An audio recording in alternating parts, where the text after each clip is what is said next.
বর্তমান বাংলাদেশের যে প্রধানমন্ত্রী ডক্টর ইউনূস স্যার, প্রধানমন্ত্রী ধরা চলে না, উনি মূলত প্রধানমন্ত্রীর দায়িত্ব পালন করতেছেন বর্তমানে। তো ওনাকে চেনে না এমন মানুষ খুবই কমই আছে। তো ওনার সম্পর্কে অনেকে অনেকে বিভিন্ন ধরনের মত পোষণ করেন। অনেকে বলেন ইনি একজন কি বলে সুদখোর, গ্রামীণ ব্যাংকে যখন ছিল উনি সুদ খাইছে, এইসব অনেক কিছু বলে অনেকে। আবার অনেকে বলে ইনি আমেরিকায় টাকা পাচার করছে, এই সেই বহুত কথা। তো পার্সোনালি আমার কথা হচ্ছে ব্যক্তিগত মতামত, এই লোকটাকে আমার পার্সোনালি খুবই পছন্দ, খুবই ভালো লাগে। এমন সরল মনের খুব একটা মানুষ, কথাবার্তা যা বলে, আমরা যে নিউজগুলো দেখি কথাবার্তা যেসব কথাবার্তাই বলে খুবই সরল মনে, শান্তভাবে কথাগুলো বলে, আমার পার্সোনালি খুবই ভালো লাগে। তো ওনারই একটা ভিডিও মূলত সামনে আসছিল। তো ওই ভিডিওটার কিছু কথা আমার খুবই ভালো লাগছে। তো স্ক্রিন আমি দিয়ে দিতেছি, ভিডিওটা আপনারা দেখেন, তারপর কথা বলতেছি।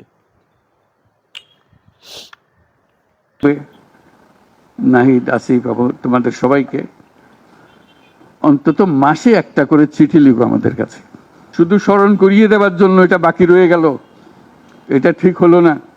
কারণ আমরা হয়তো অনেক সময় মাথার থেকে ছুটে যাবে, যেহেতু তোমরা যেভাবে দেখে এসছো আমরা সেভাবে দেখতে জানি না, আমাদের দেশে সেই জানানটা দেওয়ার জন্য আওয়ামী আমাদের লীগ দ্রুত সরকার দিতে বলেন, হবে। বিএনপি বলেন, যে যারাই গেছে এ পর্যন্ত কোনো সরকার কীভাবে কিছু বলে দিচ্ছে যে আমরা কাজ করতেছি, যদি কোনো সমস্যা হয় বা আমরা কাজ করতেছি, পিছনে কোনো কাজ রয়ে গেছে বা এই কাজটার দিকে আমার কোনো খেয়াল নাই, তোমরা আমাকে মনে করে দিও, যাতে করে এই কাজটা আমরা করতে পারি। এ যাবৎকালে কোনো সরকার এভাবে কোনোদিন বলে দেখছে? কোনোদিন শুনছেন আপনারা? তো এদিক থেকে এই কথাগুলোর জন্য মূলত হচ্ছে ইউনূস স্যারকে আমার খুবই ভালো লাগে। আপনারা সবাই জানেন উনি বিশ্বব্যাপী খুবই সমাদৃত, খুবই পরিচিত, এবং অন্যান্য দেশের অনেক উন্নতশীল দেশগুলা ওনাকে খুবই সম্মান করেন। হ্যাঁ, আর আপনারা এটাও জানেন বা অনেকে জানেন না যে এই ডক্টর ইউনূস স্যার এর জীবনী কাহিনী, এর জীবন বৃত্তান্ত নিয়ে একটা বই আমেরিকার স্কুলগুলোতে পড়ানো হয়, অথচ আমরা এই দেশের মানুষ, বাংলাদেশের মানুষ এ সম্পর্কে অনেক কিছু জানিই না। ধরতে গেলে গ্রাম অঞ্চলে অনেক মানুষ আছে আমরা, যদি মানে এনার সম্পর্কে কিছু জিজ্ঞেস করা হয়, মানে ফার্স্ট টাইম এনাকে দেখতেছে ওনারা, এরকম একটা বিষয়। তো ইনার দায়িত্ব আসার পরে আওয়ামী লীগ বলেন, বিএনপি বলেন, সবারই বিভিন্ন ধরনের মতামত, অনেকে আছে অনেকে পছন্দ করে না। বিশেষ করে আওয়ামী লীগের লোকজন আছে, এনারা তো একদমই পছন্দ করতে পারে না। বিএনপির লোকজন কিছু একদমই পছন্দ করতে পারে না, যে আমাদের লোক আছে, বহুত ধরনের বদ লোক আছে। ঠিক আছে, আমি পার্সোনালি কোনো দল করি না, আমি নিরপেক্ষ মানুষ। তবে এই ডক্টর মোহাম্মদ ইউনূস স্যার, আমরা জানি ইনি একজন নোবেল বিজয়ী, নোবেল বিজয়প্রাপ্ত একজন মানুষ। আওয়ামী লীগ যখন মূলত একটা গুরুত্বপূর্ণ বিষয় সেটা হচ্ছে, আওয়ামী লীগ যখন ক্ষমতায় ছিল তখন সবার একটা ছিল যে কারো বাক স্বাধীনতা ছিল না, কেউ কিছু বলতে পারতো না, কেউ সরকার বিরুদ্ধে কিছু বলবে ভয় পেত, এমন একটা বিষয় ছিল। তো আওয়ামী লীগ সভা থাকাকালীন সবাই একটা চিন্তা ভাবনা ছিল যে ইন্ডিয়া, বাংলাদেশটা কি হয়ে যাচ্ছে, দিন দিন ইন্ডিয়া হয়ে যাচ্ছে, ইন্ডিয়ার অধীনে হয়ে যাচ্ছে, ইন্ডিয়া আমাদের দেশটাকে শাসন করবে, এমন একটা চিন্তা ভাবনা সবার ছিল। সবাই একদম দ্বন্দ্বের মধ্যে থাকতো আর কি, বিষয়টা এরকমই চলতেছিল। কিন্তু এখন যখন ডক্টর মোহাম্মদ ইউনূস স্যার দায়িত্ব নিয়েছেন, তখন সবারই চিন্তাভাবনা, মানে সবারই, অনেকের ভিডিওতে দেখি বা অনেকে বলেন যে আমাদের দেশে যে সেন্ট মার্টিন দ্বীপটা আছে এটা কি হবে, আমেরিকা নিয়ে যাবে।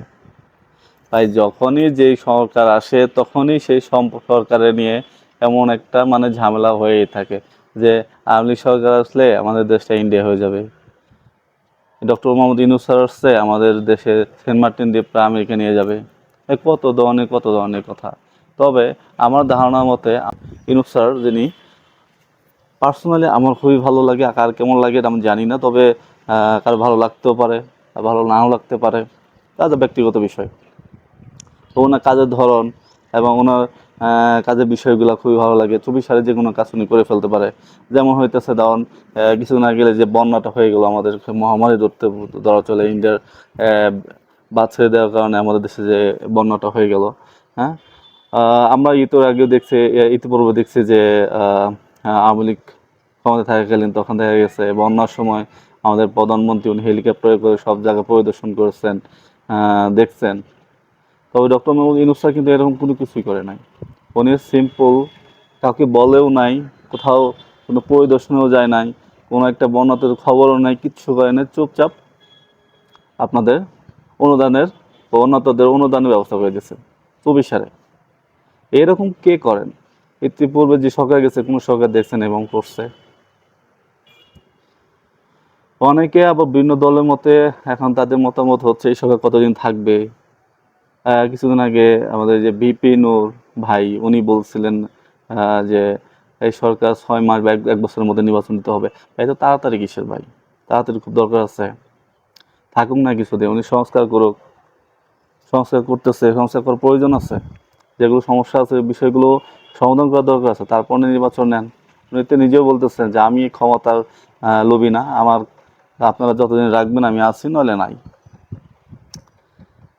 এখন বিষয় হচ্ছে, অনেক বিষয় হচ্ছে কি যে সরকার তো মানে আমাদের যেহেতু গণতান্ত্রিক দেশ, সেক্ষেত্রে হচ্ছে গণতন্ত্র যেটা নিবে, জনগণ যেটা সরকার নির্বাচন করবে সেই সরকারই করতে হবে, নয়তো অন্যান্য দেশের সাথে ভাবমূর্তি খারাপ হতে পারবে বা অন্যান্য দেশ আমাদের হেল্প করবে না, এই সেই।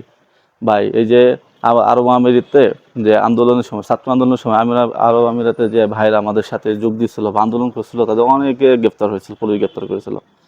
ডক্টর মোহাম্মদ ইউনূস স্যার শুধু একটা ফোন করে দিছে, 58 জনকে রিলিজ করে দিছে, ছেড়ে দিছে।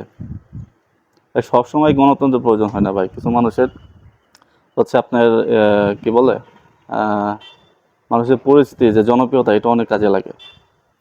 তবে এই আমাদের প্রধানমন্ত্রী যিনি আপাতত প্রধানমন্ত্রীর দায়িত্ব আছেন ডক্টর ইউনূস স্যার, এনাকে মূলত দাবি দেওয়ার জন্য বা এনার ক্ষমতাটাকে শেষ করার জন্য মূলত বিভিন্ন ধরনের পায়তারা চলতেছে। যেমন হচ্ছে কিছুদিন আগে আসলো কি আপনার এই আনসার বাহিনী আসছিল আন্দোলন করার জন্য। হ্যাঁ, এক এক সময় এক এক বাহিনী আসছে। এখন দেখি আবার হচ্ছে গার্মেন্টস কর্মীরা দেখি এটা নিয়ে খুব আন্দোলন করতেছে, তাদের বিভিন্ন বিষয় নিয়ে সমস্যা নিয়ে আন্দোলন করতেছে। জানি না এসব কই থেকে আন্দোলন কীভাবে কী জন্য করে, সেটাও জানি না। হয়তো তাদের পার্সোনাল সমস্যা থাকতে পারে, যা বেতন ভাতা বাড়ানো দাবিগুলো থাকতে পারে, এই বিষয়গুলো থাকতে পারে।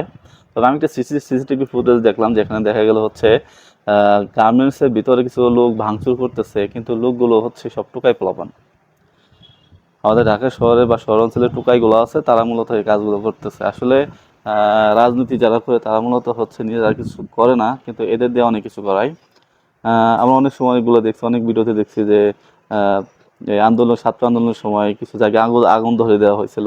সেখানে ফুটেজে দেখা গেছিল আপনার যে প্লামগুলো ছিল একজন স্টুডেন্ট ছিল না, সবগুলো হচ্ছে টোকাই ছিল, শহর অঞ্চলের পোলাপান ছিল ওগুলো, ওইসব।